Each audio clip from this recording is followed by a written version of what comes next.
Ta revma je pač zahtevna bolezen in traja. Upamo, da bo trajala čim dlje. Dobra beseda je dosti. Tudi skoraj največ. Nikoli mi ni bilo v službo iti težko. Zmeraj sem prihajal z veseljem. Seveda ne pa brezbrižno. Že vredi, kar pridite. Sem prišel do tistega, kar sem si v življenju najbolj želel, to je poklic zdravnika. Ja, kar pridite z mano. Grlo boli. Ja. Že dolgo časa in splošno počutje drugače, mišice, sklepi, glava.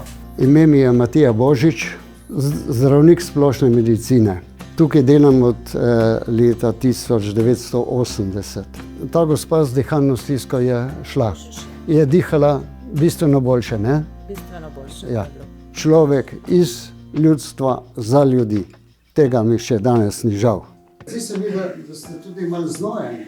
Ko sva z očetom kopala za krompir, sva proti večeru šla nazaj in je rekel, se moraš zmeraj ozreti nazaj, kaj si naredil. Je rekel, poglej to nivo, je črno, ne? Je bilo kopano. Vsi bojo videli, da je črno, da smo skopali. Vendar, kako globoko smo kopali, bo pa videti takrat, ko bomo pobirali krompir. Tu boli? Ja, boli na ti poliva. Več boli pa... Tu boli, ne? Ta sklep boli. Če jaz pred toliko leti ne bi ukrepal tako in tako, tega človeka tu ne bi bilo. On za to ne ve, ti pa veš. Če si s tem zadovoljen, potem si zmagal.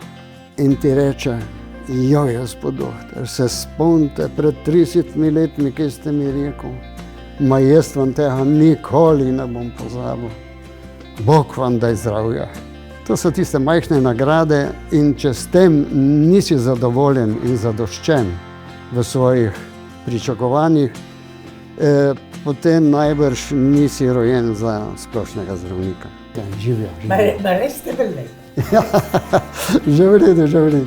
Delo je zmeraj novo potovanje. Potovanje neznano.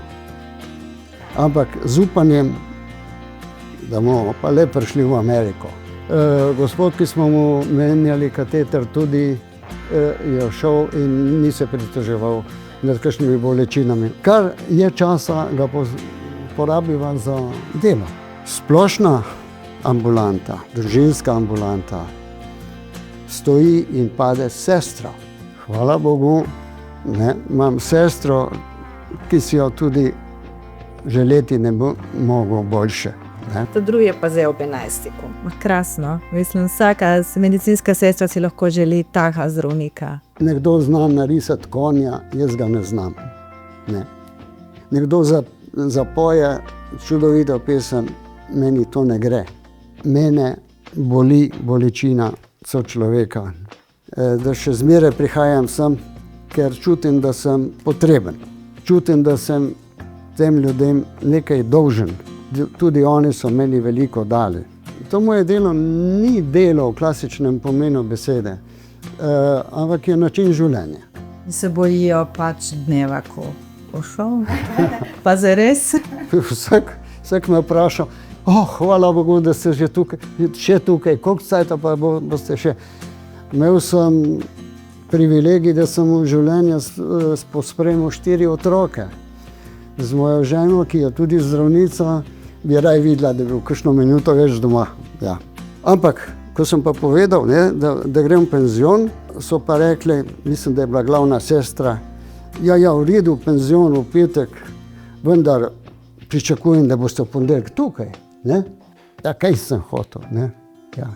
In še zmeraj pridem z veseljem v službo, vsakemu rečem, tukaj sem zato, ker bi bil ta stol, če jaz grem, prazen.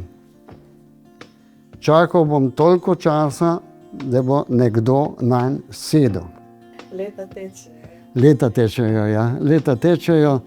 Sami ponedeljki in petki so, vem pa, da kdorkoli bo sedel.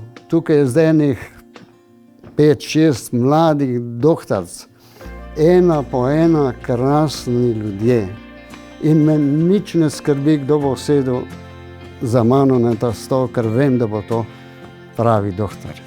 Izvrstna doktorica je, izvrstna. Malo jih je, ma dobro delajo. Ja, Pa res ja. je to, veste? To so izvrstni doktori.